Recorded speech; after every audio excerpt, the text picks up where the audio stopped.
Nobody, some of my Mamunina Joe, Yamakaba, Adom TV, no Sia Cassie so.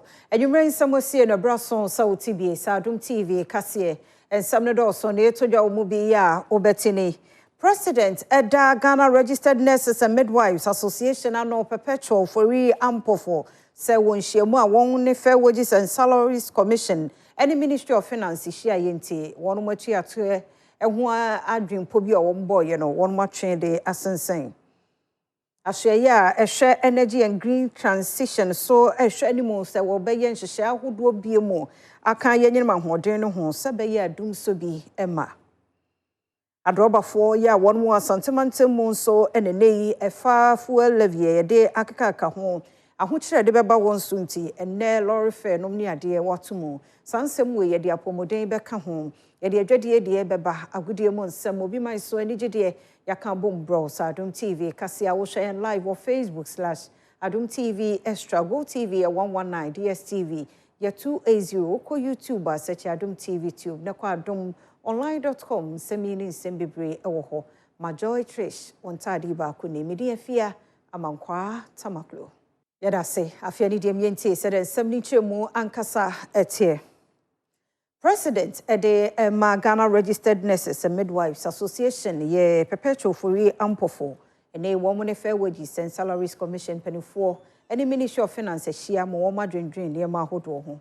The Kosi Yenintino, won't you Mupono Susu Bia, one mudrin yes and Kebia, on Bessa Tia Biomono, Omabo Asense.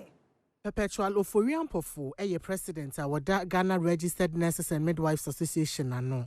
Wachiremu say one fuel allowance no so nhyiamu na se no aban agye atomu se wonom wese fatase wotuama wonom no won sabeka ni nyina mu no wonom collective agreement appendix B ensemo a wo honom a eniama wo hwe ni mu kwan se aban ebeya ama wonom no maami ede mu nkyiremu atudwa ye employer ne gitu mu se we hu se ampa ye market premium no eho ato chima kakra na emom no enye bibia omo betumi aye nesisi a enti no omo sreye se ye ma omo mre na omo nto omo bo ase na omo hwehwe emu yie na omo fa yie ento yie efa ye fuel allowance no omo gitu mu se eno de enimanimu ya no omo behwe na omo de aka media budget ne ho na emom no omo betua no according to government approved rates. Penini kasaye mu no ensemo a efa continuous professional development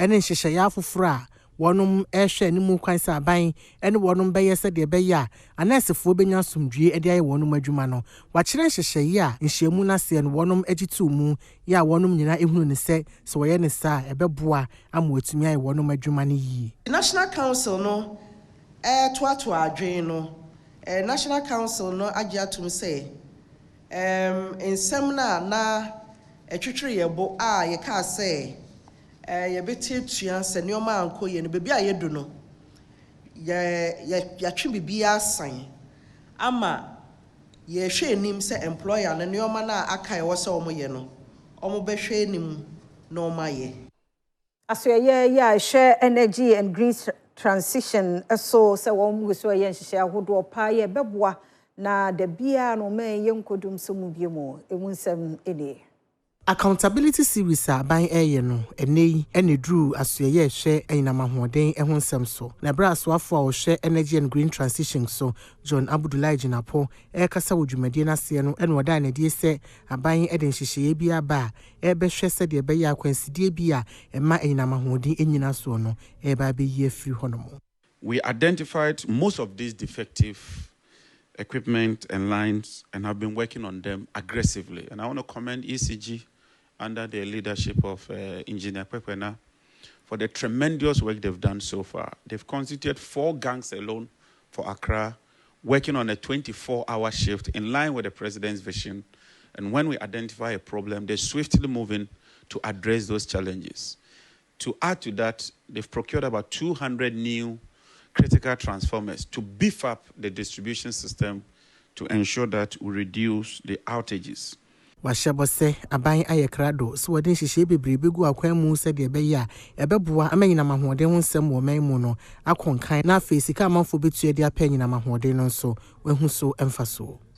we can confidently say that Ghana's energy sector is indeed showing signs of stabilization and improvement, driven by ongoing reforms aimed at addressing both technical and financial challenges, as well as modernizing infrastructure.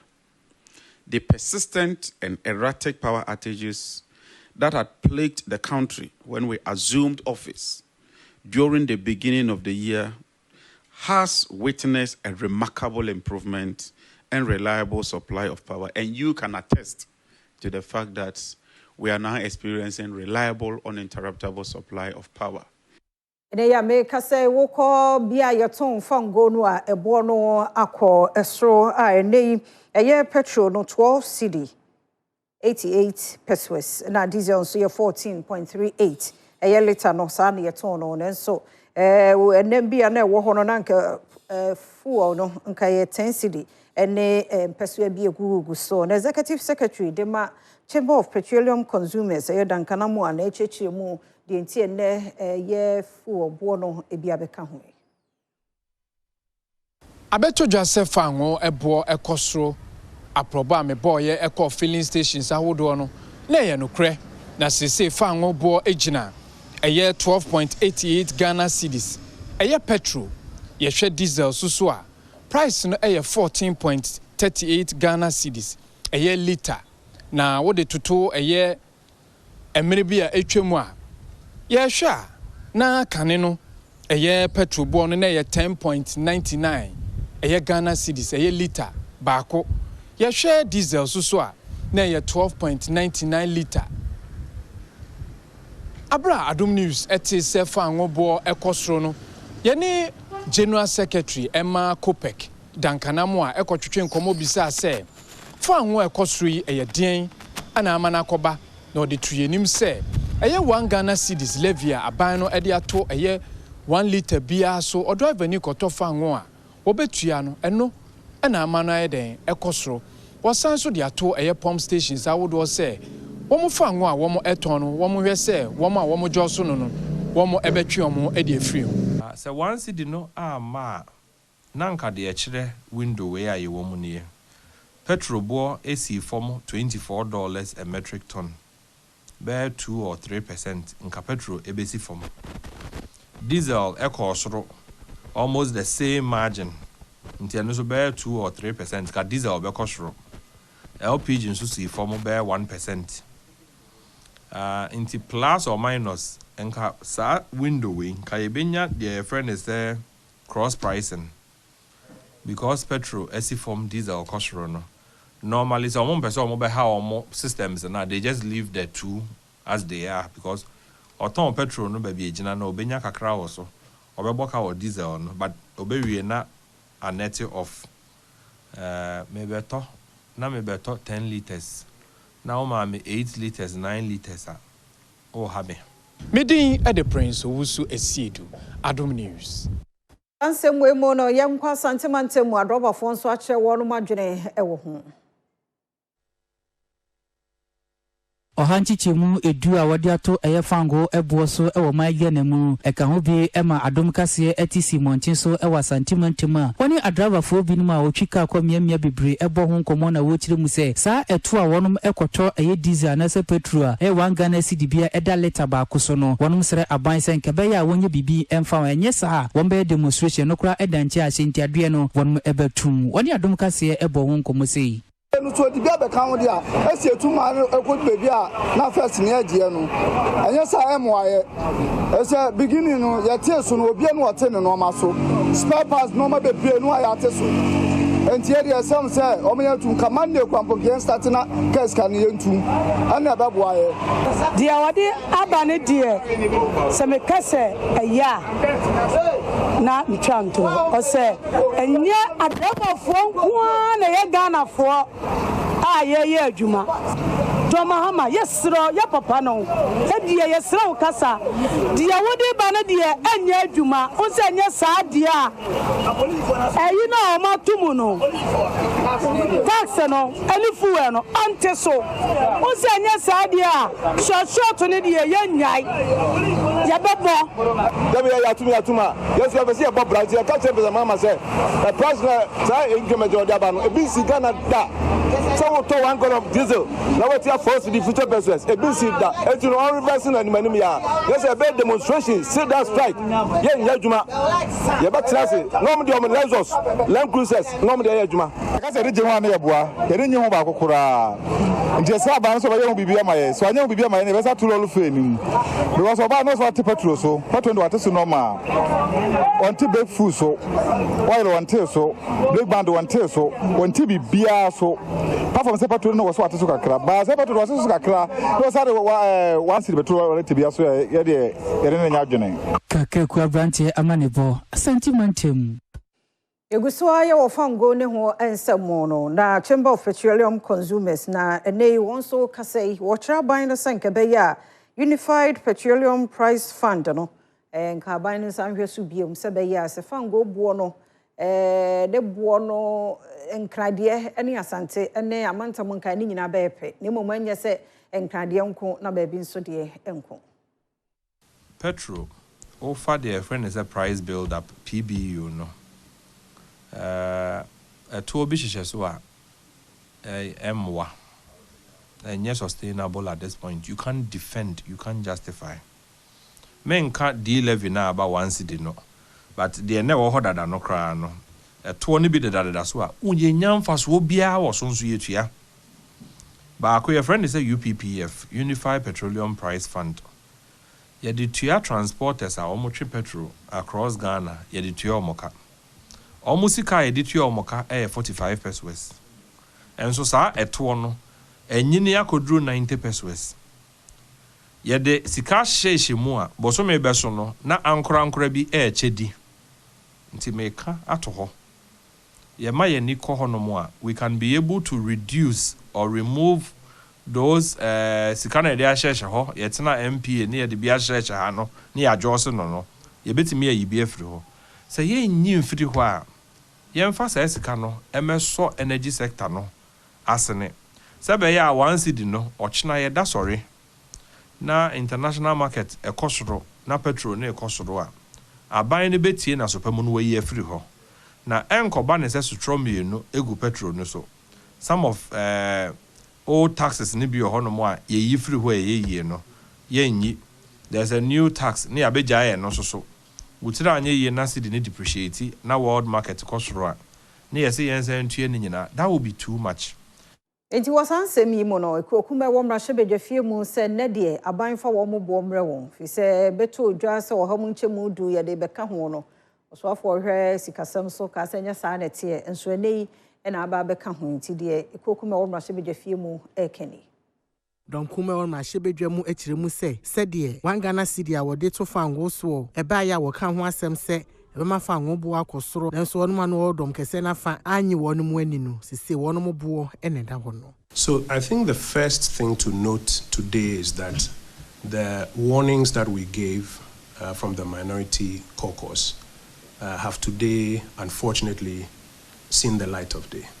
We warned that contrary to the government claim that this levy, this D-levy, will not increase fuel prices, it will increase fuel prices by 8% from day one. You remember the government went on and on and on. My brother John Jinapor was talking about the fact that it only takes an innovative government, a smart government, to be able to introduce a levy and prices will not go up. The cat is out of the bag. Today, it's gone up by an average about 8%. Sabera no wo dwendwene sa etu yi emra no ho no wonum editu dwa se ebema fa anwo bo akosoro nanso so afo show ma sikasem so ejina ne nan so editu dwa se enya de se ebema fa anwo bo akosoro gojo pon kroma ekasama dom kuma no ewo economy ho nsem ho wakire mu se de ne fa anwo bo akosoro no eda di pefisa banwi wontie manfo no asem. We have said as a minority caucus, and we've finished the analysis, levies on fuel aimed at recovering some sort of debt since when they were first introduced, have outlived their usefulness in many instances. And we urged the government, when it first halted this, to use it as an opportunity to reconsider all of these levies.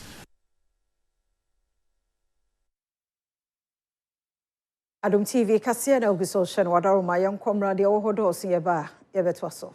Yamwakwa abayeda se ogusosha Adom TV anyumenu nsia kasia no midi efia amankwa tamaklo na yetwaso dia na meta eye edumeku a Facebook ni Instagram no ni ade hye won mase ne Ghana Police Service na ko ho aboma Amber Alerts eye dwumedi a wo pa ho ntoma botani e baako ye cheche nkurasie di wo mu dwane no ni ade no ebefa sabe fokwan we no eso de hu wo mo Adom TV kase etwaso Meta ene Ghana Police Service aka wono abom akopa odwumedi bi ntoma edin eda so no eye Amber Alert we no eye abefo kwan a womo edanedi ewo social media womanfo a womo behu se nkwada ayera womo betumi abo aposifo amane na sa nkwada no womo ehuom ede ama womo awofonum dwumedi ekoso ewo nkran no Director General Emma Criminal Investigations Department Emma Ghana Police Service Lydia Donko ede tudwa se sa na montu a womo tui eyade ebeboa posi dwuma ne pa ene Ghana.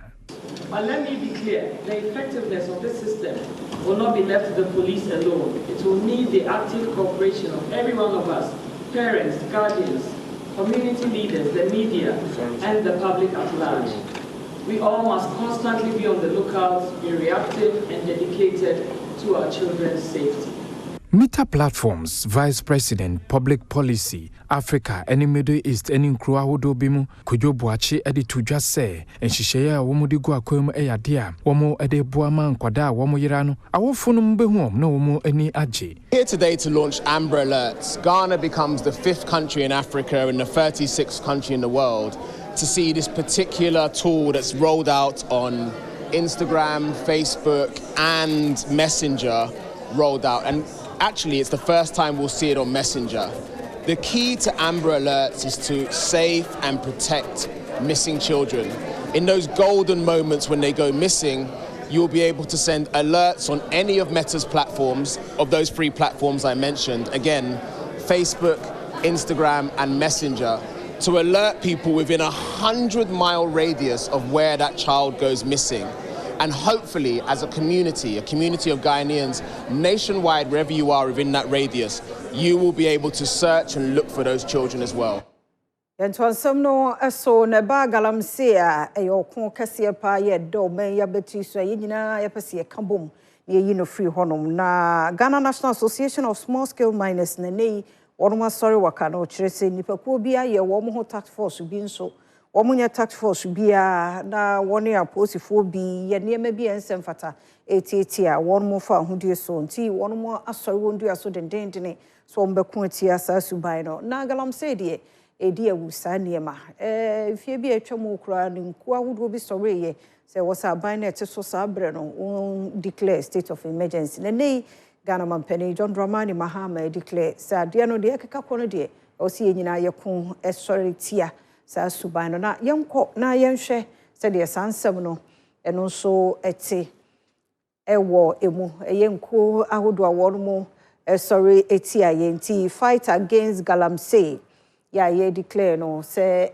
ye state of emergency no eno ho ensem eno no nti director beboa na fe ha nti yenhwe se de eti no 2024 election no emu no na was like campaign mu nyina no na galamsey ho nsem no na ye ka ho asem o se declare ni state of emergency no bia ka bi tie ne pressure de Ghana for etugu kane mampani na adodon kwa kufu adode na ban so sanka sa bre na de nka on declare netumi aboa ma ye nyina ya kan bomu aboa ma yetumi akosa ekon no na wo hwese de na etie no a de nkonko ahodo ne ka ye ni nyina no emese aban no anti nti kura ro msusu se no mpo eka ho bi ni ntwode ba MPP amanyokuo no afem wo 2024 election no mo ne nko ahodo bi a na wo mo call for state of emergency eye galamsey no ye UTAC Catholic Bishops Conference CLOSAC and a collection of media against illegal mining ene strad wo nyina so edwa no atumu ebi na kanema mpani Akufo-Addo abreso no oji tumu say yo how pa ai hia se wose nyina ye kabom na ye hwe esi ano ye niema ahodo no mu bia nso ankwankosi agakra me wi akire yuta genom ani nku ahodo ano wo mo kasa no wono mu ehia ye mpoma beto odwa se wasa amanyofo nyina nso wo mo kabom no mutimi esi ano ekwan na nso nyina no odaye ankwankosi hwe enti ene baby ene yaba bedro yi a ene ya me kasai wo hwe se de galamsey ha dwe wo my Ghana mu aswani so ka che ni titiw ne won mu a nsuo no wo mu se nsuo na kwa ba besi betwa besi ba ye nyina ye so de na nso wo mu ho no de wo mu ko ha wo mu pa ese ye nkwaye ye nuane ene ho enuoma apomodin famu eno so ha dwe ye papa ya eno mu nti ye mampani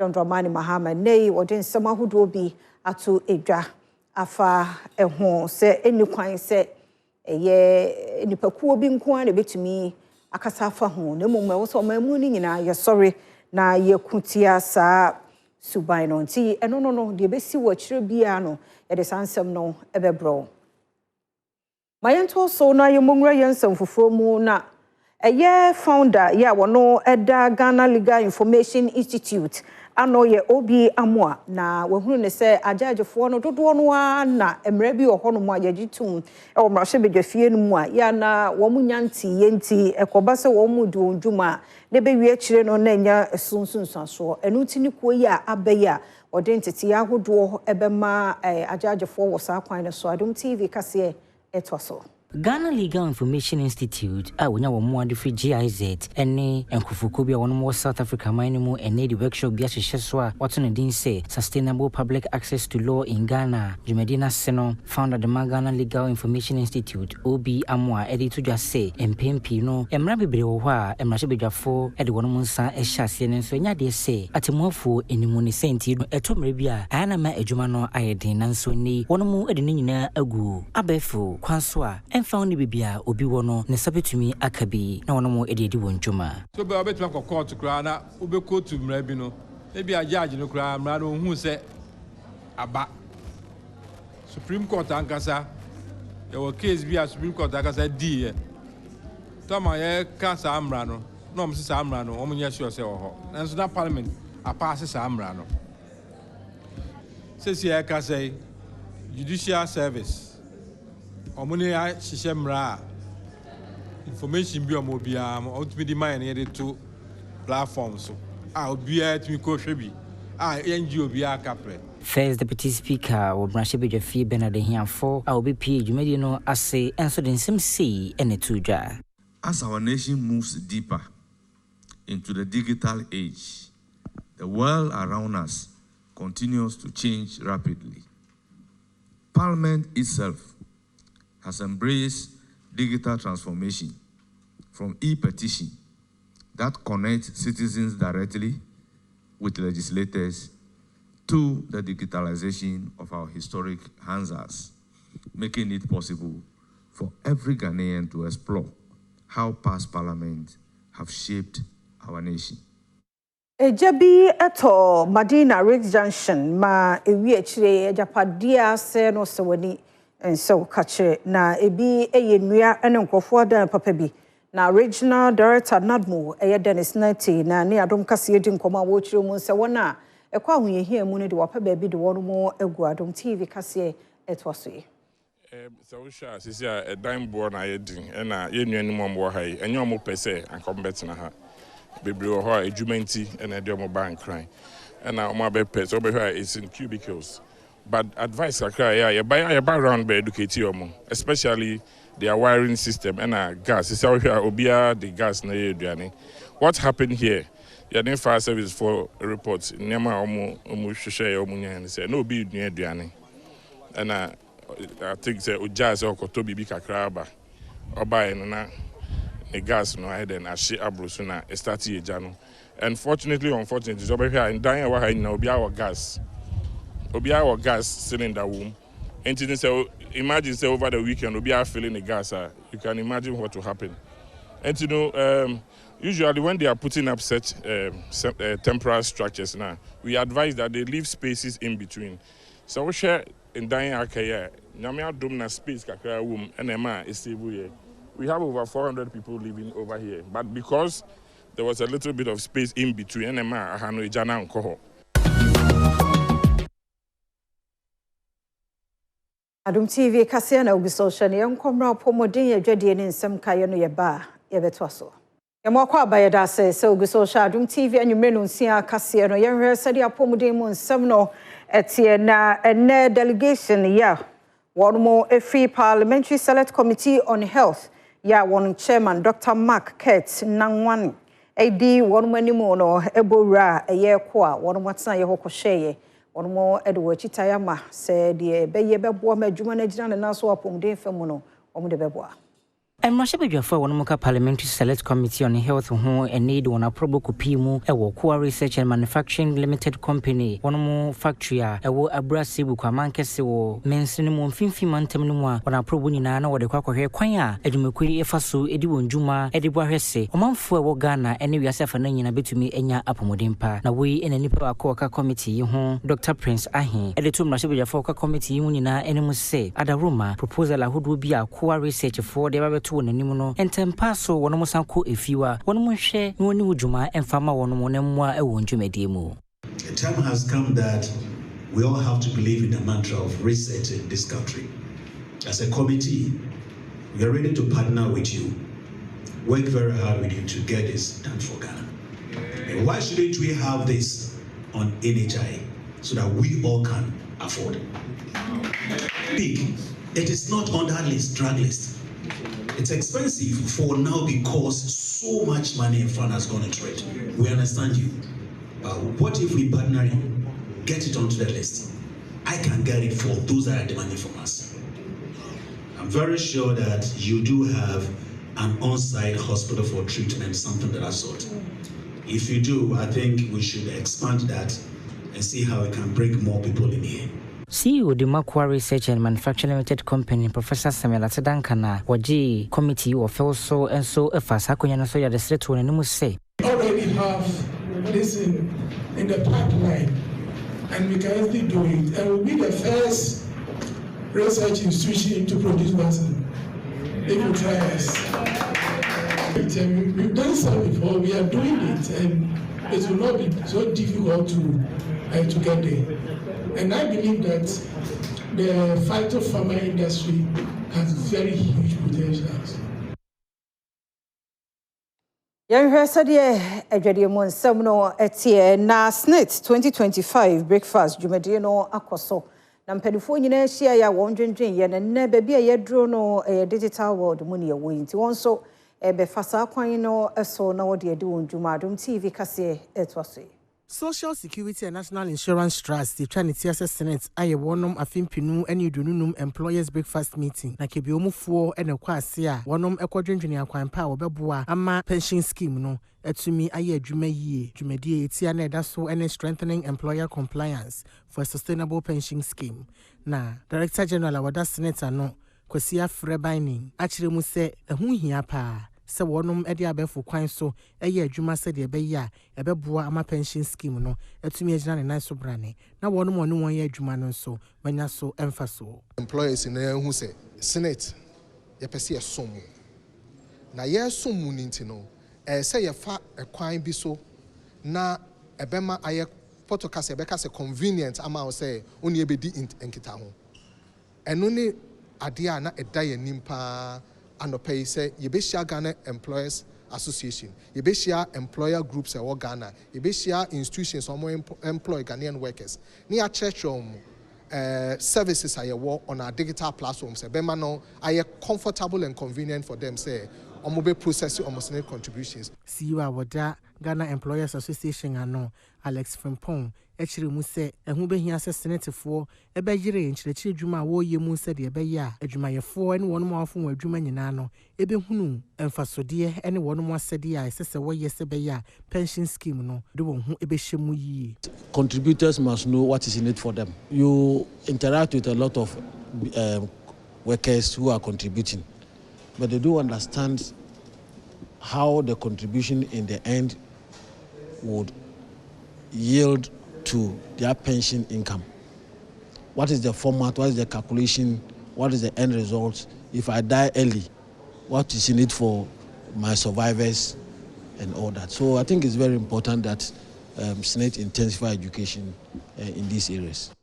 Adom kasia na ubiso shani yonkomra okumankra kovisto na yakrado de agudie mu nsam no etwaso.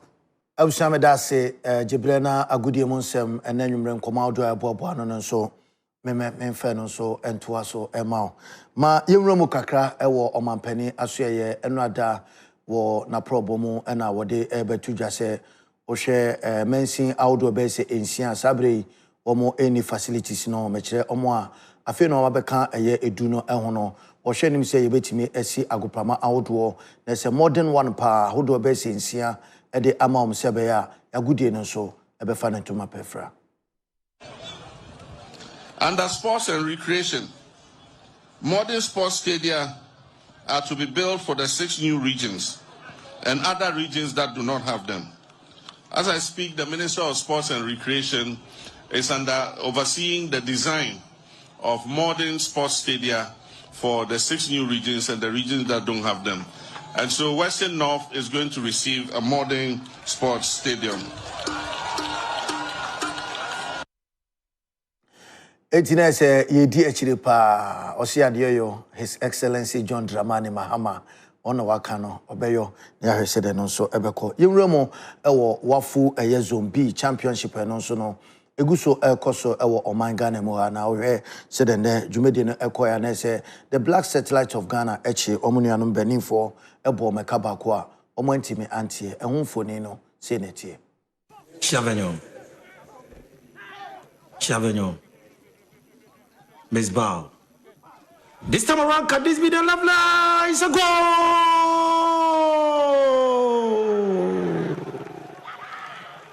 The Black Satellites of Ghana. Bless Ige.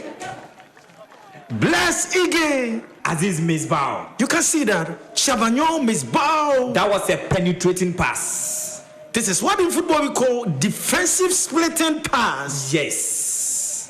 It was a look at it again. A true ball, well measured. What a strike. Look at it again.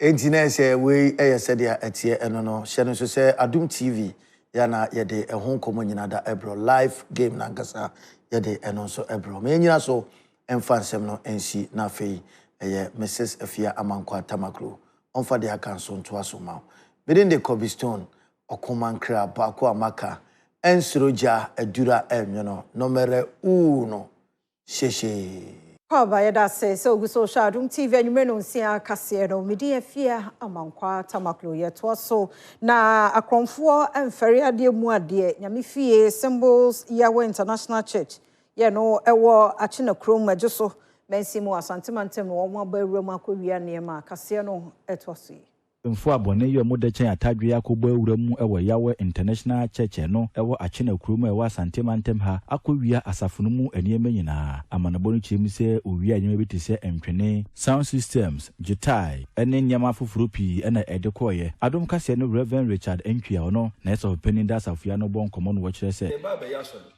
ye ba ya be wura dem ase no mu akromfo tu ye boga proof asesa aso dem no ne nyina enema omofa de enya sam ketwa omofa nema bi ti se eye keyboard omofa speakers akese fo omofa ye generator omofa microphone omofa enema bi ade aso bia e wo bi die omosese ne nyina even bible cry de aso de kura egu aso dem ha obi obaba ha woni bibi yi bia ma ne nyina omosese bible no de ko enti obi ohunu se yato boga proof interest omo de ka bi si akira ha hono wira wo hopa ana omde nema ne firi ase mu ko anom da kubuka enu omde ko anom kubuka nti ona na mu nyina akora asoso e ma yeko hunu se eyampa se de ne pa ne kanu no a Otoa ne nka se che se we enye asori di nkan a akromfo ya be wia wo mo ene akromfo yi awia nsori dodo na ewopum ho a wo kire se hasitena ne de etena na ye dene efiri se boys e won tem wa ne kurum ha no bibire no ampa dwuma ye